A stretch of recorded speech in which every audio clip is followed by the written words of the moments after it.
జై భీమ్. నా పేరు మురా రవికుమార్, దళిత ప్రజాశక్తి వ్యవస్థాపక రాష్ట్ర అధ్యక్షుడిని.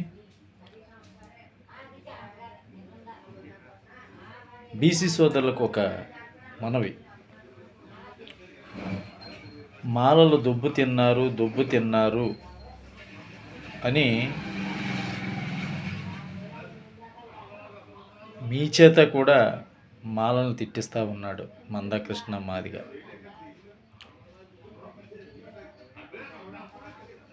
ఏంటి అన్నారు? ఒక తండ్రి సంపాదించినటువంటి ఆస్తి ఏదైతే ఉందో ఆ ఆస్తిలో పిల్లలు సమానంగా పంచుకోవాలా అని. ఓకే, మీరు చెప్పింది కరెక్టే. ఇది తండ్రి సంపాదించినటువంటి ఆస్తి కాదు.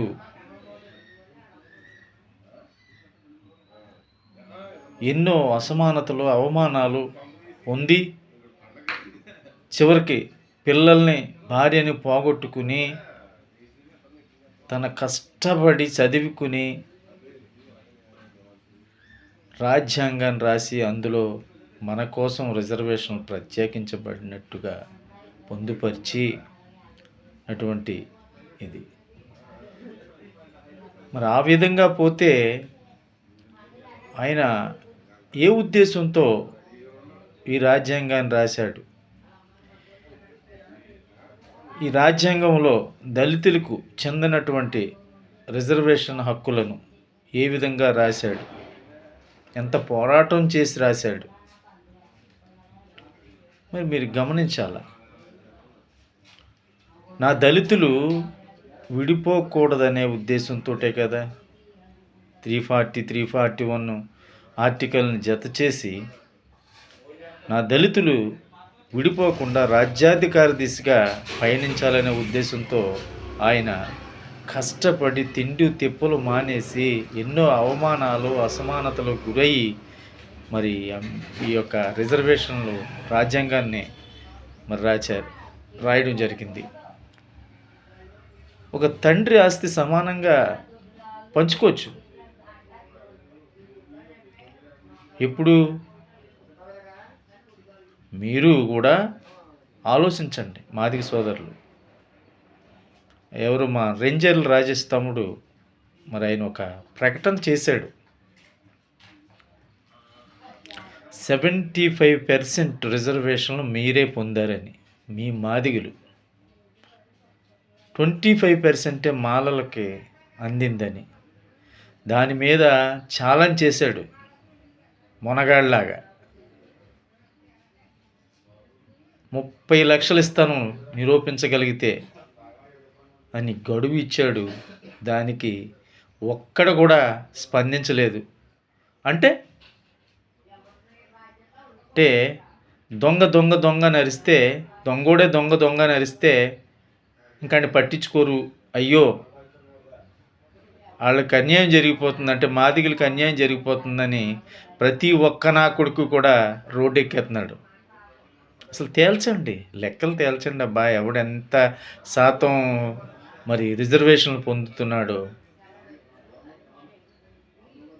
అంతే తప్ప ప్రతి ఒక్కడిని మా మీదకి వదిలేస్తే కబడ్దార్, నోరు జాగ్రత్త. బీసీ సోదరులకు చెప్తున్నాను. మేమేం దెబ్బ తినలేదు. కష్టపడి చదువుతున్నారు మాలోళ్ళు. చదివి ఉద్యోగ దిశగా ఏదో ఉద్యోగం సంపాదించుకోవడం కోసం కష్టపడి అహర్నిశలు తిండి తిప్పలు లేకుండా చదువుకుని అంబేద్కర్ అడుగుజాడల్లో నడుస్తున్నటువంటి మా యొక్క మాల సోదరుల్ని మీ ఇష్టానుసారంగా మాట్లాడతారు. మాలోడు ఎప్పుడు కూడా రాజే. ఎవడి కింద చేచాపడు, ఎవడిని ఆచరించడు, ఎవడి దగ్గర దేహి అని అడుక్కోడు. కష్టపడి చదువుకుంటాడు, ప్రయోజకుడు అవుతాడు. అది చూసే కదా మీ ఏడుపులు. ఇంకానా చూడండి, మా రేంజర్ల రాజేష్ ఛాలెంజ్ చేశాడు. ఏమన్నా నిరూపించగలిగితే ఏదైనా చేసుకోవచ్చు. అప్పుడు ప్రతి ఒక్క వెధవని మా మీదకి ఉసుగొల్పడం అనేది కరెక్ట్ కాదు. మందకృష్ణ మాదిగ గారు, ఇది సమంజసం కాదు. మీరు ఎప్పుడైతే 30 సంవత్సరాల ఉద్యమకారులు అంటే మీరు ఎంతకాలం చేసేసారేంటి? ఎప్పుడో మీకు అవసరం వచ్చినప్పుడు దిగుతారు. దానికి ప్రత్యేకంగా మేము కూడా దిగుతాం. మాలో కూడా ఉద్యమాల నుంచి వచ్చినోళ్ళే. మీరొక్కరే కాదు. అలాగైతే మరి మాదిగ సోదరులు, మరి బెహన్ మాయావతి మరి 4 సార్లు 5 సార్లు సీఎం చేసింది. ఆమె అలాగే మరి ఉత్తరప్రదేశ్ ఎంపీ రావణ్ ఆజాద్ చంద్ర, మరి ఆయన కూడా మరి రిజర్వేషన్లు వద్దని చెప్తున్నాడంటే కారణం ఏంటి? ఏబిసిడి వర్గీకరణ వద్దని చెప్తున్నాడంటే కారణం ఏంటి? అంబేద్కర్ యొక్క అనుచరులు కాబట్టి, అంబేద్కర్ యొక్క అడుగు జాడల్లో నడుస్తున్నారు కాబట్టి ఈరోజు మరి వాళ్ళు కూడా ఏబిసిడి వర్గీకరణ వ్యతిరేకిస్తున్నారు. వాళ్ళు కూడా మాదిగ సోదరులే, వాళ్ళేనే కదా చాలామంది. ఒకసారి మీరు గమనించుకోండి, మందాకృష్ణ మాదిగ గారు, రిజర్వేషన్లు పోయాయంటే మీ వల్లే. దళితులకు నాశనం అయిపోయారంటే కారణం మీ వల్ల. కారణం ఏంటంటే వీళ్ళు రాజకీయ ఎత్తుగడలు ఎలాగున్నాయంటే ఈవేళ మనల్ని విడదీస్తారు, రేపు మిమ్మల్ని మాకైతే అన్యాయం చేస్తారు, రేపు మీకు జరుగుతుంది, మీ ఉపకులాలకు జరుగుతుంది. అప్పుడు రిజర్వేషన్ లేవు, గాడిది గుడ్డు లేవు అని చెప్పేసి పక్కకు తోసేస్తారు. వీటి వల్ల ఈ పోరాటం చేస్తున్నావు కదా 30 సంవత్సరాల ఉద్యమకారులుగా, ఏ బొంగు ఉండదు. అప్పుడు ఇప్పటికైనా మరి నేను తెలియజేసేది ఏంటంటే మనస్ఫూర్తిగా అందరం కలుద్దాం, దళితులంతా ఒక తాటి మీదకి నడుద్దాం.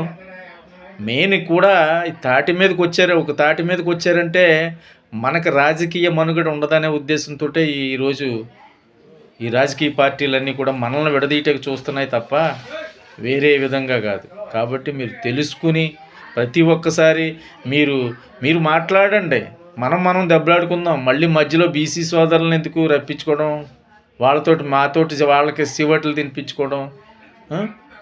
బీసీ సోదరులకు చెప్తున్నాను, ప్రతిదానికి మీరు తగుదని చెప్పేసి వచ్చేస్తే తర్వాత మీరే దెబ్బతింటారు.